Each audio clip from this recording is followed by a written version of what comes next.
You know what's actually crazy about the Wizards? A year ago, people were treating this franchise like it was a lost cause. The kind of team you only remembered existed when your favorite player dropped 50 on them.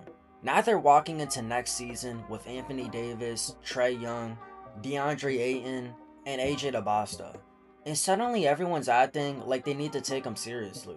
That's one hell of a speed run from rebuilding to trying to compete.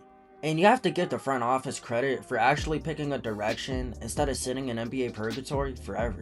The funniest part is that people still want to laugh at Washington out of habit. But habits don't win basketball games, y'all. The roster changed, the expectations changed. And now it's about proving this isn't just the weirdest offseason we've seen in years. The biggest conversation starts with Anthony Davis, because everything changes when you add that player that can anchor a defense by himself. Even with injuries being part of his career story, when Davis is healthy, he's still one of the league's best defenders, an elite rebounder, and somebody who can give you around 20 plus points without forcing shots every possession. The Wizards haven't had a defense presence like that in forever, and suddenly everyone attacking the paint has to think twice before trying something stupid. He's also going to make life easier for everyone else because he cleans up mistakes that young teams usually can't survive. The downside is obvious though, because if Davis misses significant time, then a huge part of Washington's defense identity disappears overnight. That's not disrespect. That's just the reality when your best defender has such a massive impact on everything happening on the floor. Then you get the Trey Young, and this is where things become really interesting because Washington finally has someone who can completely control an offense. Trey has consistently been one of the league leaders in assists, and regardless of what people think about his defense, there's no arguing that he creates easy shots. For years, the Wizards struggled to generate efficient offense when games slowed down. And now they have someone who can throw a lob, hit a deep three, or manipulate a pick and roll almost whenever he wants. That doesn't magically solve every problem because teams are still going to hunt him defensively. And Washington has to be prepared for that every single night. The good news is having Anthony Davis behind him, and he'll help erase some of those mistakes that would have been automatic buckets before. It's almost like the front office looked at Trey's biggest weakness and said, fine, let's go and find one of the best rim protectors on the planet. DeAndre Ayton might honestly be the biggest wild card on this entire roster because everybody knows the talent has always been there, right? We've seen seasons where Ayton has looked like one of the better centers in basketball. Rebounding, everything, finishing around the rim, and playing with confidence that made people wonder why he wasn't doing it every single night. Then we've also seen stretches where fans have questioned his motor, and that's been the biggest criticism following him throughout his career. Washington doesn't need him to be a superstar because AD and Trey, they already carry enough responsibility. They need Ayton to rebound, to defend his position, finish easy opportunities, and actually stay engaged from October all the way through April. If he buys into that role, the Wizards suddenly become a much tougher team, physically, than people expected just a few months ago. AJ DeBosta is probably the player everyone is going to watch because rookies always bring hope, even when the expectations need to stay realistic. The talent is obvious, y'all. The athleticism jumps off the screen, and the flashes make you understand why scouts have been talking about him for years. At the same time, asking any rookie to immediately carry meaningful basketball is usually unfair because the NBA is a completely different world than high school or college.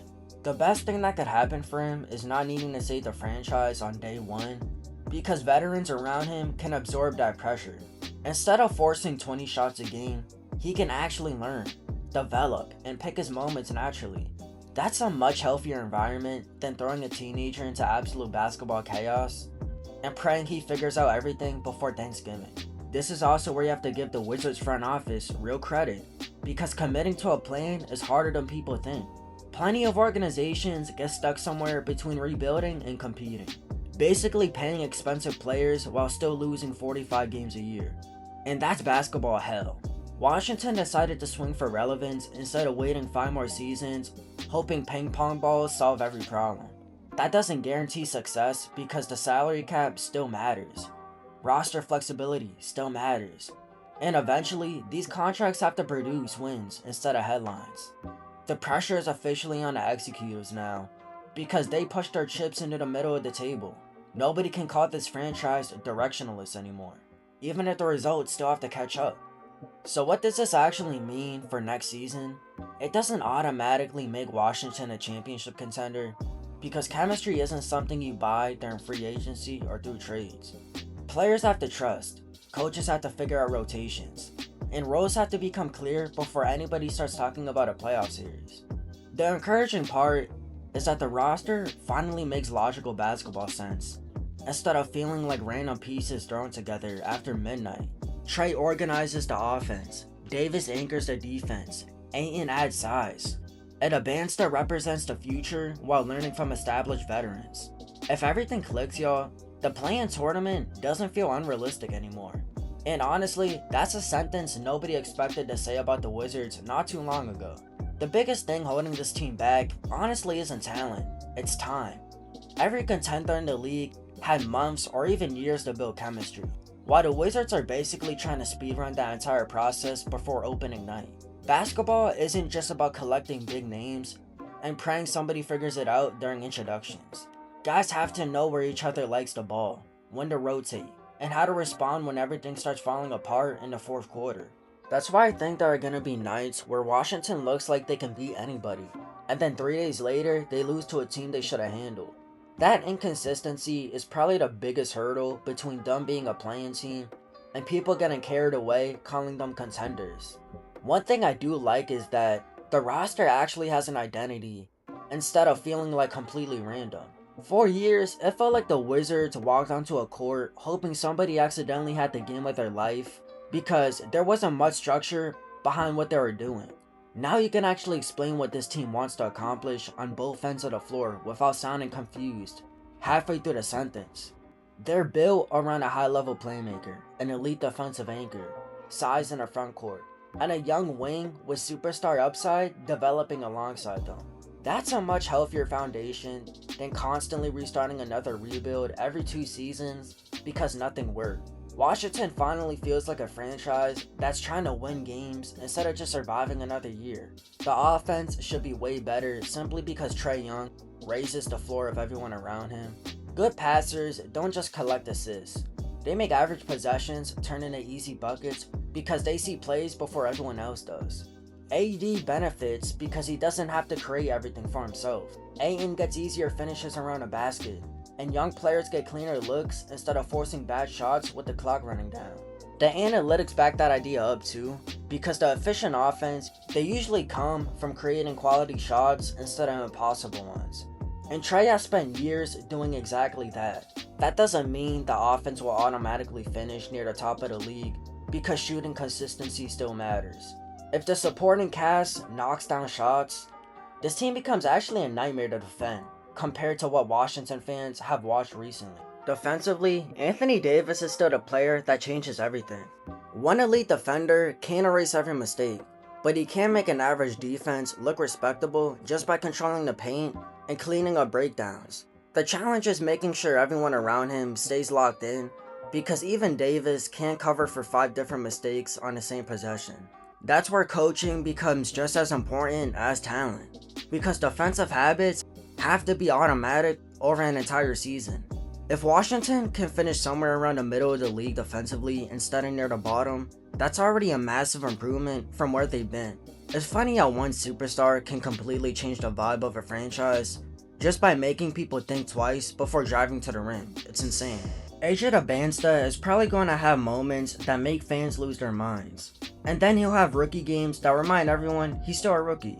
That's completely normal because almost every great player has gone through nights where nothing seems to work, and the NBA humbles them real quick. The important part isn't expecting perfection. It's seeing steady growth over the course of a season instead of forcing impossible expectations on a teenager. Playing next to veterans should help him because he won't have to force every possession just to keep the team alive. He can make mistakes, learn from them, and still contribute without carrying the entire franchise on his shoulders. That's a luxury a lot of top tier draft picks never get, especially when they enter the league.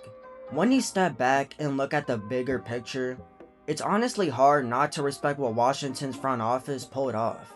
They went from being a franchise people barely talked about to one that suddenly has expectations.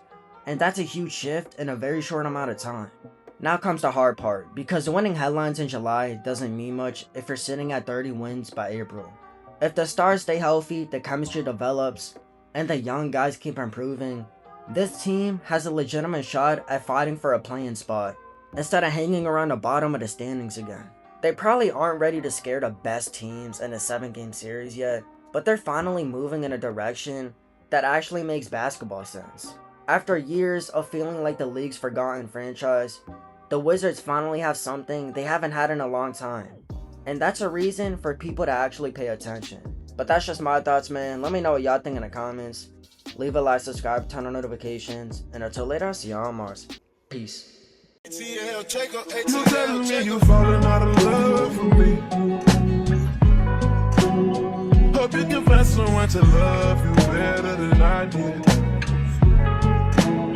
Taking our memories on love and treating it like nothing. Taking our memories on love and treating it like gossip. It's my love for my grandmother make me gentle when I care for you. Tell me you're falling out of love, breaking my heart in two.